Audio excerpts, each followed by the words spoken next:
So, hello and welcome to today's podcast show. This is the podcast show for real talk, real people, real business, and it gives me great pleasure to introduce to you today Sarah Carrie. So, Sarah has a business that's really close to my heart, so I'm really excited to chat with her today to find out the benefit of healing crystals. Sarah teaches healers who know the benefits of crystals, but because there are so many available, they don't know where to start. She makes it easy to understand the fundamentals of crystals, the science behind crystals. This allows healers not to feel overwhelmed and know how to work with them, giving themselves and their clients confidence to get results. Her students have been able to experience phenomenal results not only for themselves but also for their clients, and this increases their self-esteem and, of course, what we all need, their bank balance. Sarah's beautiful blends the woohoo with science. I'm really excited, Sarah. Welcome. Thank you. Thank you so much for having me here. I'm really excited to be here. So, Sarah, tell me about how did you get started in this business? What happened? So I've been dabbling in crystals for quite a long time now. I've been hiding in the closet, so to speak, because I work in the corporate world. So it's not really a done thing. I don't wear the tie-dye and the velvet pants, and not that there's absolutely anything wrong with that. I just don't fit that genre. So being in the corporate world, you don't really come out and say, oh, use this crystal. Oh, you should do this crystal. So in the closet with my girlfriends and suggesting to them what crystals to use or talk about the crystals and so forth.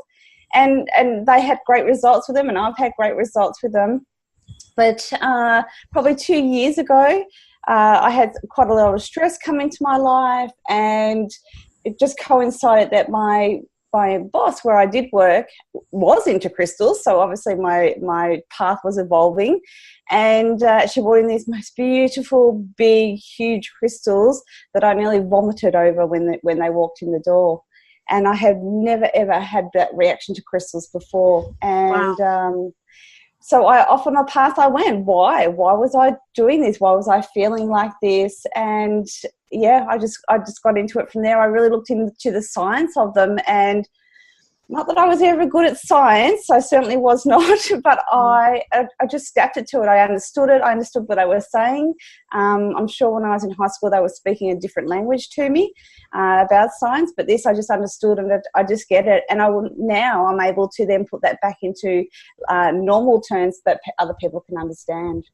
So tell me, because that's what really intrigued me. I've used crystals forever, probably not to the extent that I should be using them. I just have a house full of them. But tell me, you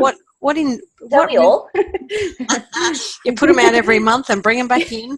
But what really I found interesting was that you used the word science on your website, and I thought, wow, tell me a little bit about the science. You know, maybe pick one crystal or something, because I know that they're full of energy, but how does that scientifically come back and remove the woohoo?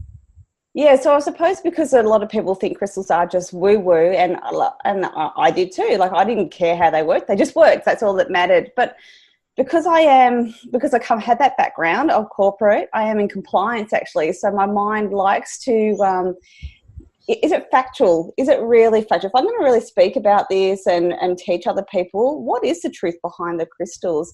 So there is a science involved with them, and it's had scientific evidence, and they've done lots of testing on them,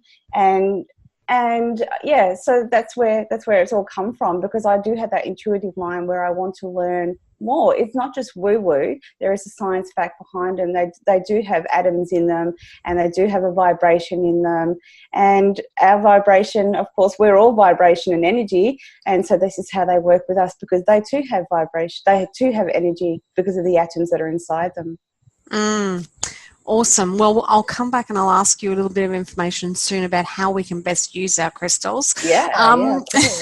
So, of course, excited. Yeah, no. So when we talk about, I know that on your sheet that you sent me through, you spoke about the blueprint, so you wanted to teach this blueprint that you've developed all over the world. So what is that like, and who's that for? Yeah, so that's for people, like, even for myself, there's over 4,000 crystals available, and I mean, Judy Hall has 3 volumes, the Crystal Bible, 3 volumes, and you just look at that and you go, I don't even know where to begin with crystals. Like, how do I know which one's the right one? How come this one does this one and this one does this one?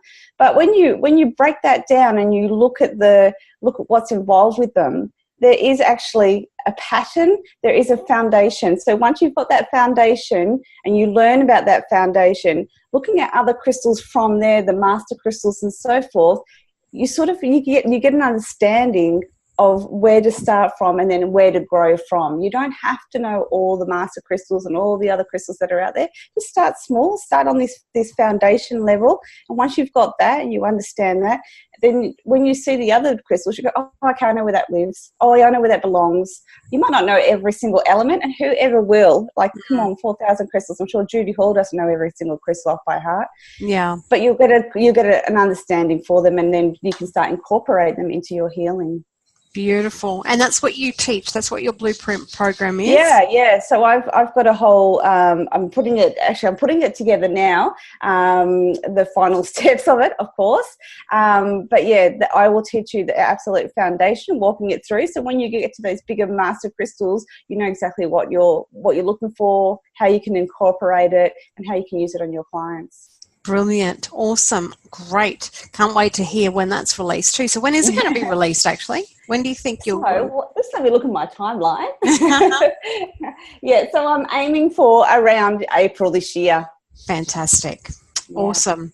So the podcast and the whole point of this show is to, let people like us know that they're not alone in the struggle with business, because I think as solo entrepreneurs, we sometimes feel completely alienated from everybody else, as you and I were talking before the show. So what has been, your biggest frustration in business, if you would like to share that with our listeners? Yeah, sure. So I think I can do everything myself, like I'm sure most women do, or most humans do, and I'm not very good at putting my hand up for assistance. But I was feeling so frustrated with my business. I just all of a sudden realised, Sarah, you're building a beautiful hobby, but how is this ever going to transition to anything else? And you don't know what you don't know. And I went off and I actually found a mindful set coach, actually, because I truly believe that 80% of it is mind and 20% of it is systems. Off I went, hired a mindful coach, did that for 3 months, and what I learned about myself was absolutely amazing. And I absolutely love this woman. She's no, she gives it to you with tough gloves with gentle love. Yeah. We know what I mean. So I really resonated with her. She wasn't like a normal people that I've interviewed where they've just been nice and fluffy. In that textbook, I didn't want that. I needed someone to push my boundaries, but can be gentle as well. And so she was amazing. And I asked her, would you do some business coaching for me? Because she had just said she had just had a little bit of time. And she said, you know what, I'm not a business coach, but I'm happy to help you. And she actually ended up helping about 10 of us. And she's actually opened that part of her business up now. So we've set her on another path as well. And so now this is my 4th month with her. And that has helped me tremendously, because I don't know what I don't know. And I've built myself around a community of like-minded people now, and I can go and put into that Facebook group and say, oh my God, I'm having this, or how do I do this, or other people will do that, and you go, yeah, actually I'm having trouble with that as well. So you're building that community, and as you said, as an entrepreneur and being by yourself, you feel very alone.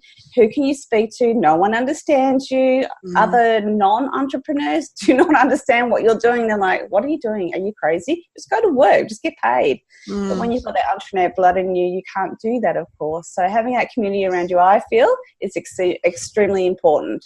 Yes, I have to agree with you. And you're lucky to have that group come together, and being able to support each other. That's really awesome. So, absolutely. Sarah, if we look at maybe how, I also like to talk about how do we know when we're successful. So I know that your business is still, in that place of taking over your work, and I shouldn't presume, but I'm imagining that that's where you ideally would like to be. So how will you know that you have reached that success state for your business? So yeah, that is a great, it is such a great question, isn't it? When is success for you? I try not to get bogged down into when will I be successful. What I do is I have an experience list that I want to experience. So I have all different things. So instead of having the goals, I've got to be doing this by this day, and I've got to have this much money in my account by this day, because I've done that before. And when it doesn't succeed because of whatever reasons, you go, well, I'm not successful. That's it. I'm not successful. I can't. Yeah. I might as well give up. So now I've just done experiences and, what I would like to achieve this year. But if it doesn't work out, that's okay. No worries. But these are the experiences that I want to experience. So I suppose for me, when I start those experiences, that will be success for me. Nice. I love the way that you put that together, because I do honestly believe, we all need to have some sort of goals and something to drive forward. But I also believe too that we can get hung up on what we need to achieve, and when we don't achieve that, I think it has a negative effect. Absolutely. Yeah. So I love the fact that your experiences list. I'm going to take that one on board. That's an Emily Chadbourne one. That one. So I took that on board too. Yeah, I remember ages ago I was listening to a lady doing a goal workshop. Because vision boards are what you need. But she said, don't call it a vision board, call it a vibration board. Nice. And I thought, true. Yeah, that resonates with me. Vibration. Yeah, awesome. I like that one too. I'm adopting that one too. Yeah, I can't share the name of the lady because I can't remember. But anyway, yes. Yeah. So, Sarah, let's talk about your business and the actual, so are you a healer yourself, or you're just... No, I won't pretend that I am a healer, but I dabble into the healing with my girlfriends, just using the crystals. But I'm not an actual official healer. Yeah, cool. Well, I don't think you need to be, but no. So can you share some tips on how to best use crystals for those that are listening? Yeah, definitely. So one of the most important things ever is making sure that your crystals are nice and clean, before you commence using them. They attract so much energy, and that's why we use them, because we want them to get rid of either bad energy, or we want to use and benefit from their energy.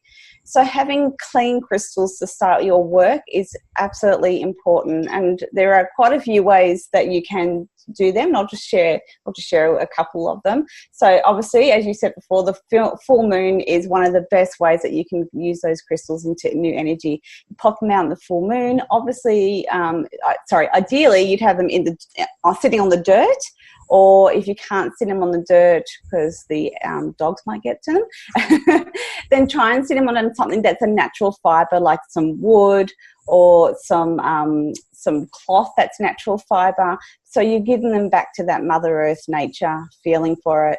The other way that you can do them is put them into a pillowcase, and you would not do this with your beautiful selenite crystal because it will wash away.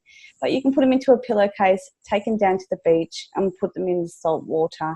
Now, I wouldn't recommend normal water or adding salt to your water because of the chemicals that are in our water. But the beautiful salt water down at the beach, yep, absolutely. Stick them in a pillowcase and give them a nice rinse out.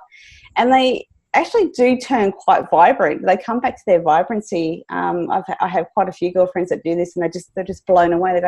They're like brand new crystals again. And it's just so important because, as I say, they take so much energy from us and give us so much energy that we need to give them some energy back. So, yeah. And another thing that we need to do is ground ourselves and make sure our own energy is nice and clear. And there is a nice quick guided meditation that you can do that can clear your energy from your chakra, from your crown chakra, right down to your root chakra. So there's two very important things when you're going to work with crystals. Cool. And I'm going to ask you one other question, because I'm pretty sure I read it on your website last night, and I went, oh my gosh, I'm going to be so busy now, but I need clarity around this. So I also read where you said, all or you said something about creating an intention with that crystal. So my mind went, oh, I got 100 crystals. I've got to tell them all what I want to do for the next month. So, is that true too? Like, yeah, so crystals like to work. That's what they're here for. They want to work with you, and they've got that vibration to be able to work with you, and you've also got a vibration to work with as well. But they need to know what you want them to do. So they're not going to, they can, they need to know. They want to know, what can they do for you? So you don't need to do with all your crystals. Obviously, when you bring your crystal home, you just say, please help me in my home, or, wherever you place it, please help me in this area.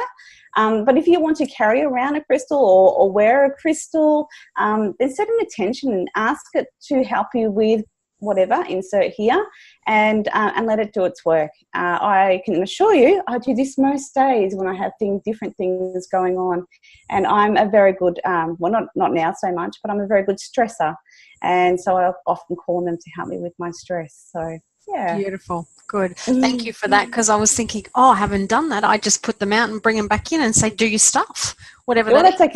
That's okay. That's okay as well. But if there is something that's specifically that you need help with, they're very good at doing those sorts of things. Wonderful. So Sarah, I did have another question about crystals, but it's just escaped me for the moment, but that's okay. Oh, yes, that's what I meant to say is, tell me about the products on your website, because when I went there last night, I was blown away. I mean, I've actually done I won't share what I bought just yet. I'll let you share that. But I've actually put that in that device on many occasions. And then I saw that product and I was like, are you serious? It's the most beautiful thing. And I didn't buy it for myself. I bought it for my daughter's birthday. But beautiful. Share that is beautiful. Yeah, she's going to be excited. So share what that is. So I actually have crystal water bottles. So you can, the crystal isn't actually touching the water. It's actually in a sealed container. So you don't have any of, because some crystals do have toxins in them, and we don't want them into our water. But we do want the vibration of the water, of the crystal coming into our water. And so there's many things, again, going back to science, there's many things that are on YouTube and so forth. And there's one particular doctor's name, and I can't think of his name. He's a Japanese doctor. And he actually did some testing with water and crystals, and he spoke horribly to the water. He said nasty, nasty things. And then he spoke beautiful and said absolutely beautiful things. And when the water froze, you could see the pattern that was in the water that created a crystal, that you could see the difference and how distorted the ones that he spoke horribly to, and how beautiful pattern the ones that he spoke beautiful to. So again, it comes back to science. Here's more scientific proof that you can set these intentions and work with crystals. So I've got I don't know if you saw that, but I've got a video on my website that tells you all about that and how you work with those bottles as well. No, I've got to go back and watch that. Yes. I was just like, I need one of those right now. Well, some people, before they were doing putting crystals in the water or had the beautiful crystal bottles, they would write some beautiful words on a piece of paper, stick that to the glass, and let that infuse into the water. So now we have crystals to do our job for us. It's beautiful. So I would encourage everybody to go and check out Sarah's website and have a look at those beautiful bottles. They're absolutely amazing. And you can catch Sarah. So Sarah's website is www.sarah, Carrie, CARRIE.net. And go check out the products that she has there. They're amazing. I also make intuitive bracelets as well. So if people are looking for a crystal tool and don't know what they want, don't know what they need, then I can channel into my guides, pull a beautiful card that is the BU cards from Rachel Thompson, and then I create them a beautiful crystal bracelet that they can wear, and it's personally theirs. Wonderful. I saw that as well. I went, yes. Yes, you have some lovely products there, Sarah. Thank you. So, thank you. Sarah, is there anything that I haven't asked you today that you would like to share, either about your business, the highlights, lowlights, your products, your journey, anything at all? Probably the only thing I would say is if you're sitting on the fence about getting a business coach or joining a community of business like-minded people, then do it. It has helped me so much, and I know it would help so many other people. And yeah, don't hesitate. Don't hesitate to put your hand up for help, because it makes such a big difference, and especially to our minds. Our minds are amazing machines. They don't always work in our favours. So so definitely do that, because that is one bit of advice I took, and I'm glad I did it. So yeah. And I absolutely agree. I know that you said earlier too that it's 80% of our mindset and 20% of strategy, and that is so true. Yeah. Awesome. Well, Sarah, good luck on your business, or in your business. Thank you. And thank you so much. And thank you for joining us here today. I know that a lot of people are going to get a lot of value from us chatting, so that's the main purpose of the show. And I can't wait to get my crystal bottle and share that with everybody. I will pop it in the mail today. Thank you, Leanne. Thank you so much for your time. I really enjoyed this. It was amazing. My pleasure. Take care. You too. Bye. Bye.